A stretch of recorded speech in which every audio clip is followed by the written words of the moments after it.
But the issue is this: accountability. Holding some people has been lacking in terms of what really goes wrong. And I give you an example, Mr. Speaker. Over the period of time that we have had issues on the plateau, just of recent, the DSS, I read somewhere, I stumbled on it. They did an excellent job. Arrested some people right from here, what's it called, from Wagwalada. Those who are supplying arms, to this moment, nobody has been prosecuted. And that brings back to the issue of accountability. Somebody must be held responsible. Heads must roll. Any attempt to run away from that, we are just doing politics.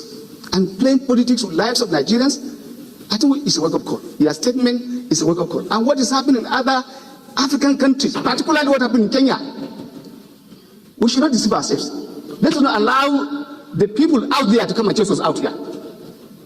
I think we have a lot to offer, and we should be seen to be doing a lot for this country. The country has done more than sufficient for us. For you to be here as a member of parliament is sufficient grace.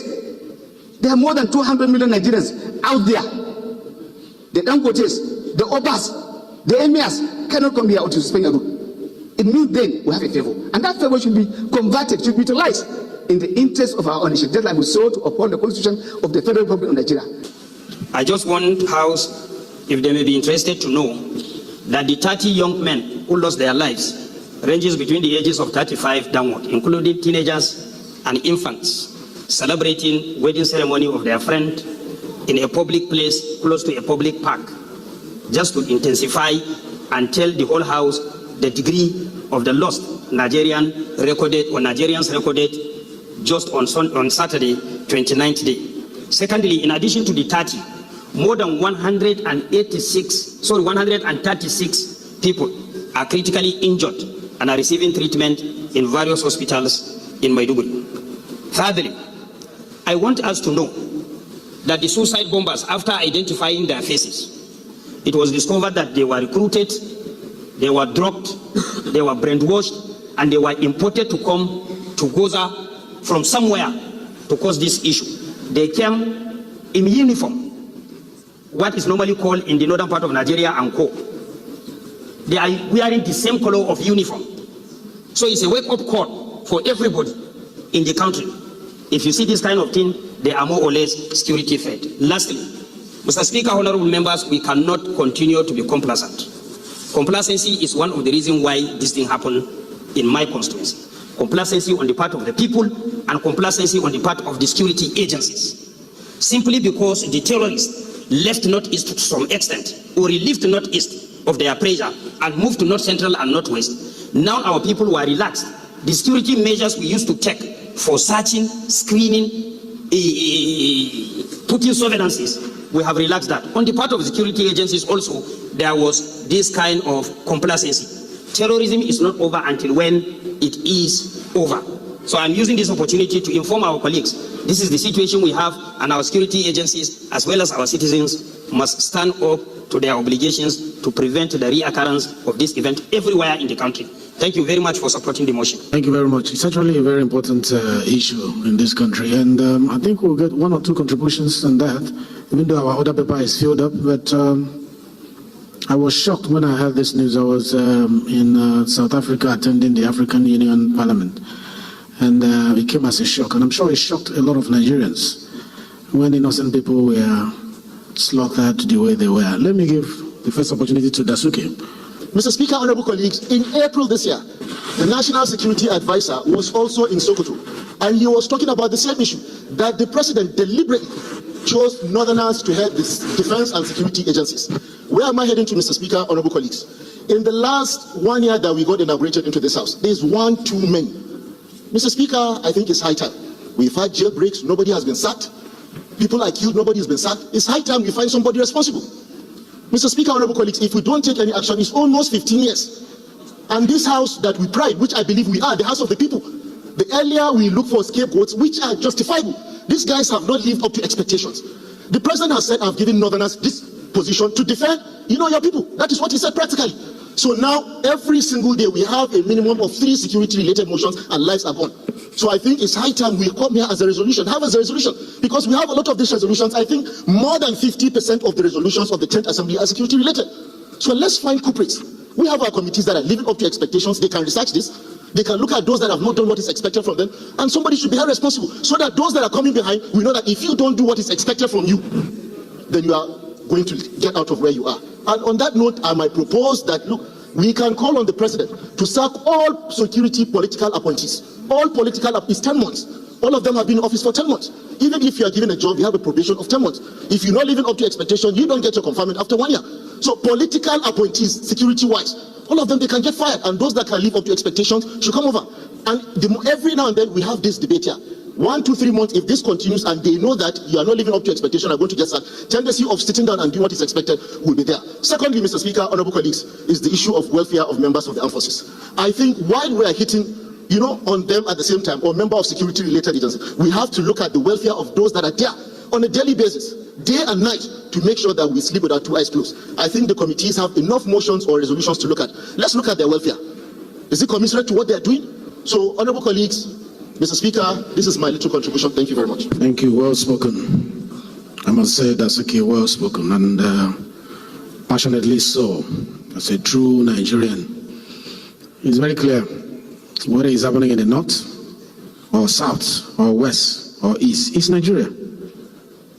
It's Nigeria. And until we come to a point where a pain in the north is a pain in the south, and a pain in the south is a pain in the north, we are not yet Nigerians. Our being true citizens of this country reflects on how we share this burden together. It's painful. And I share in the pain of those from the affected states. It's not only in the north. Just 2 days ago or 3 days ago, policemen were shot again in Abia State for doing nothing at their duty posts. So it's a national issue. And this calls for concern, especially for the heads of the committees in charge of the security agencies. I hope we are doing the right oversight. I hope we are doing the right oversight. That is the duty of Parliament. That's the duty of Parliament. Our duty is not to be friends with those we are oversighting. Our duty is to put our feet down on behalf of Nigerians and make sure that they get their job done well and make them accountable. It's our duty as Parliament. Anything short of that is unparliamentary. I want to hear more people discuss this. Let's hear from Jimmy, the Chairman Defense. Right, Honorable Speaker. I remain Baba Jimmy Benson. I represent the very good people of the Ikorodu Federal Constituency. Mr. Speaker, it is indeed a sad day. The crime was heinous. It was barbaric, to say the least. Our youth from 35 and below were killed by a heinous and dastardly act by a suicider. Thank God, Honorable Jara told us the post-intelligence report. He said that the perpetrators were all dressed in what is called ANCO uniform. They knew where they came from. This same post-intelligence that was gathered after the dastardly act. My surprise is that my urge or my request is that saying we should put all hands on deck, that the all society approach strategy should be used to detect these type of actions before they happen. That is why I would always suggest that the committee which you chair on constitutional review should please prioritize state police. The amount of men and women we have in uniform is not commensurate to the amount of men we need to have. We need to recruit as many people as possible. These young people that are unemployed can find solace and hope in being in one state, in a state police or a local government police arrangement. We need to put them into the formal system so that they get jobs that are pensionable. They begin to have hope for a better tomorrow. Why do our youth get indoctrinated? They get indoctrinated because there's no hope, there's no job. But we have the capacity to absorb as many of them as possible. Mr. Speaker, you're chairman of the Committee on Constitutional Reform. Please, let's expedite this. The only way we can eradicate insecurity is if we give hope to our teeming youth. There's a nexus between insecurity and development. Well said. And I can assure you the Committee on Constitutional Review is prioritizing security-related bills before us, and we are pushing it. And with your support, I'm sure we'll be able to plug that as one of the solutions to this Hydra-headed problem. That's my name. I represent Panshinkanki Kanam Federal Constituency, and I'm from Plateau State. Mr. Speaker, from your voice, the voice of the motion mover and the contributors, it speaks volume that what is happening is not palatable, because you speak with emotions and humility, and I'm going to tow that perspective. I have one thing to say. Complacency that the motion mover did mention in the part of the community, the people, in the part of the security agency, and I will add in the part of the government. Why did I say this, Mr. Speaker? We are here to represent Nigerians. From the inception of insecurity problem in Nigeria, I cannot see a clear deterrent that was served on any person that attacks on people of Nigeria was meted as a result of his complacency. Until and unless we begin to hold people responsible and accountable, people will be posted to particular areas, and the people of that area's lives are not being protected. And you cannot hear, like it happened during military juntas, that someone is called to account for neglecting his responsibility that led to a particular act. Government must try to call people accountable for that. Then, Mr. Speaker, security expert knows that solving security problem is not equally about the holding of bombs or AK-47 by the security agencies against these infidels. So it has to do with the economic standard living condition of the people. Government must equally centralize its energies and actions on improving the welfare and the standard living condition of the people. The Almajiris on the streets that turn to be what they are, and a lot of people that have no access to other amenities by government, state government, local government, and federal government. When we improve that, it goes a long way with solving security problem. Finally, Mr. Speaker, my little adjustment is this. I don't think the security apparatus is being charged by a particular region, like my brother Desuki did say. The Inspector General of Police is not from Northern Nigeria. The Chief of Army Staff is not from Northern Nigeria. So this thing, we must discuss this as Nigerians, and we must equally, like you did say, security-related committee must live up to their expectation by calling the agencies they are pretending and conducting oversight under to account for what they are doing, that the breakdown in law and order must come to an end. As a National Assembly, oversight this agency the way you advise that we should oversight, not make them our friends, not make them our enemy, but make them the agency that we should pretend over, and bring constructive findings on this hallowed chamber for us to debate on. I am sure every head of security agency would live up to expectation. But I support my brother Desuki too, that we cannot continue to keep people in position where they are incapacitated, where they cannot discharge their responsibility. Thank you, and God bless you. Thank you very much. I actually like it when we have time to deliberate on issues like this, so that the content of what the parliament is made of is shown in the quality of debate that you have given so far. And I hope as time goes on, we'll have less on our other paper to allow you ventilate on issues of national importance. That is the reason why we are here. Not for the titles, not for all the things that comes with the office, but to represent those people who are not, who doesn't have voice, who are voiceless. And the debate has been going in the manner that reflects our true patriotism for this country. Let me hear the former Deputy Speaker of this great House. The Speaker, respected colleagues, I want to thank you for the opportunity given to me to add my voice on the current debate. First, to pay my condolence to the President of the Federal Republic of Nigeria, my brother, Honorable Jaha, the people of Borno State, for the loss of these very great men and women, children, infants that we have recorded so far.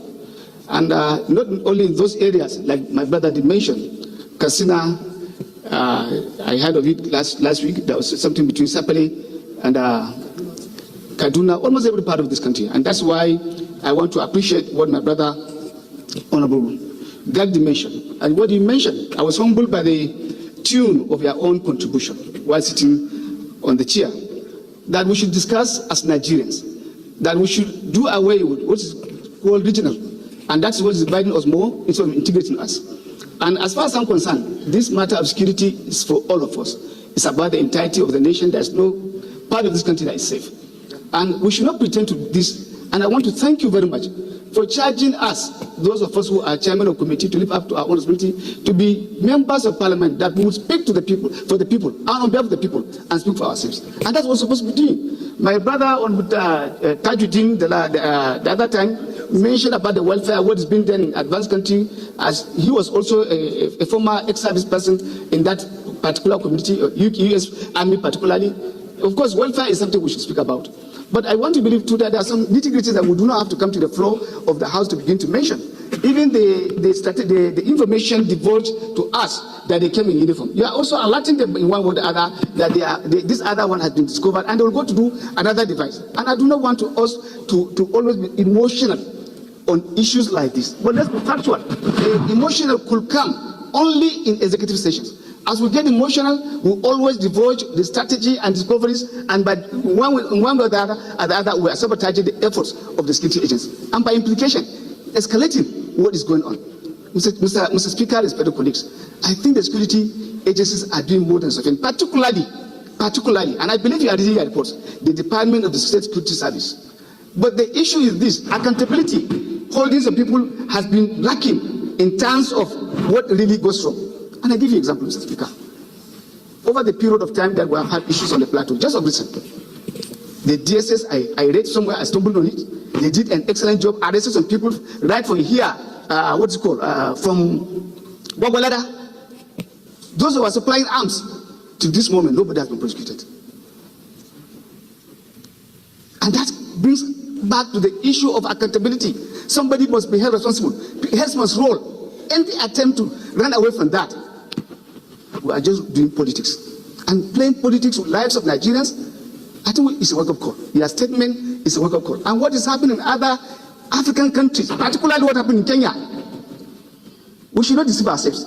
Let's not allow the people out there to come and chase us out here. I think we have a lot to offer, and we should be seen to be doing a lot for this country. The country has done more than sufficient for us. For you to be here as a member of parliament is sufficient grace. There are more than 200 million Nigerians out there. The Dangotes, the Obas, the Emirs cannot come here to suspend your rule. It means then we have a favor. And that favor should be converted, should be utilized in the interest of our own nation, just like we sought to uphold the Constitution of the Federal Republic of Nigeria. See, for those of you that is always criticizing me, always saying, because Peter Obi lost election, why are you always talking about Tinubu and his government and his minister and his administration in general? Why are you always talking about them? Now, especially one guy that is always, my good follower, my very good one for that matter, is always responding. But his comment whenever you talk about Tinubu, if that man see you, if he do, he will know say na and they follow talk on this video. Now, you don't see, say, House of Reps now, Speaker don't confirm to you, say Nigeria has failed or Nigeria is failing. That Nigeria is failing. You don't hear her, so there is nothing anybody needs to tell you again. Nigeria is sitting on the keg of gunpowder. Nigeria is just like a time bomb. You understand? So this is a confirmation now that the country has failed. Now let me ask you a question. Does it look to you, anybody, that Tinubu has solution to Nigeria problem? Yes or no? The answer is no. Tinubu does not have any solutions to Nigeria problem. You are just crying, suffer. These prices of this thing will not go down anytime soon. We don't talk since last year.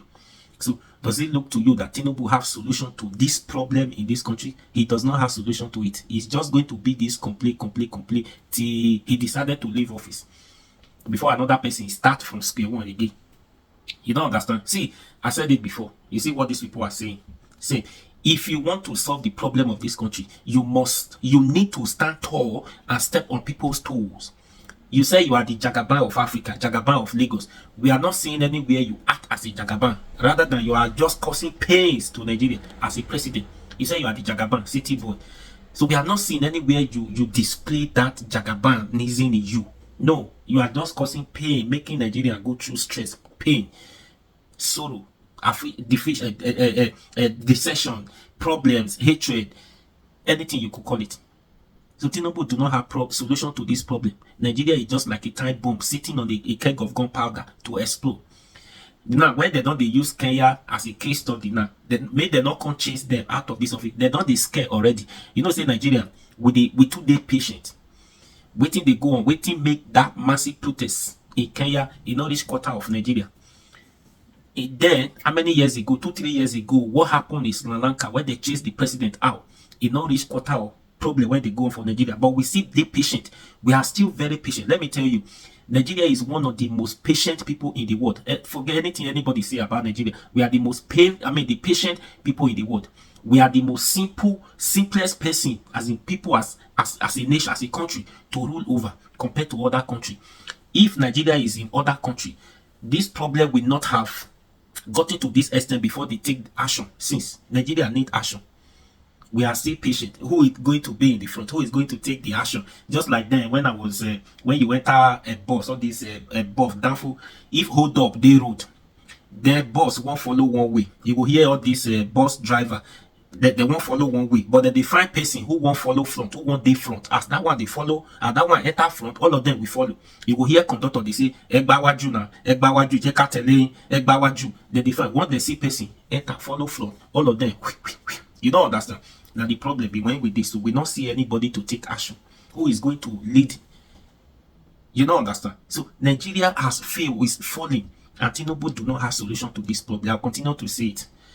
So don't forget anything. Anybody you talk say this and the if a cappella will say if say we they alive, we for don't die. So people just they live for this country. They are not, some of them are not alive. They are just living. Now God they sleep. They thank God say they wake up. You don't understand. So now action time now in this country need to solve the problem of this country. You that is always talking about Peter Obi this that. Peter Obi is not Peter Obi not the after your president.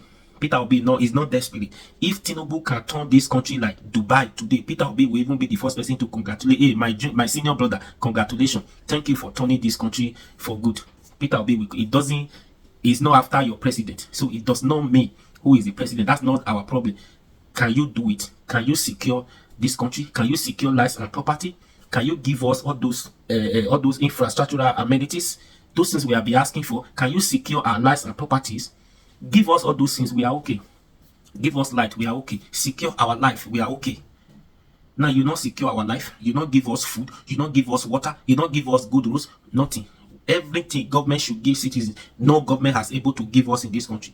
That's the problem. So Nigeria is a time bomb. So anybody you get action, we don't be talking. For you to solve this problem, you need to step on people's toe. Jagaban you be. Bring those people to book. Use people to show example. Let others learn lesson. If you refuse to do this problem can never be solved. You they say you they pray, you they send the people, you they do this one. You are holding meeting with people who is in charge of the Boko Haram or the kidnapper or the banditry. You guys are eating and dining together before we not discuss anything. How we are going to fight the people? Information don't reach those kidnappers, those banditry, Boko Haram. Waiting we not discuss. As you guys are planning, those people are planning. Those people are planning because information reach them. The people in support, sponsoring them, they are in government. How do you fight them when you are not ready to step on their toes? You are not ready to bring people to book. It cannot work. Please, what do you think? Share this video, like, share, comment, and please subscribe to this YouTube channel now. And subscribe. Let's grow this page now. This channel, please. And you know my page now. Follow now.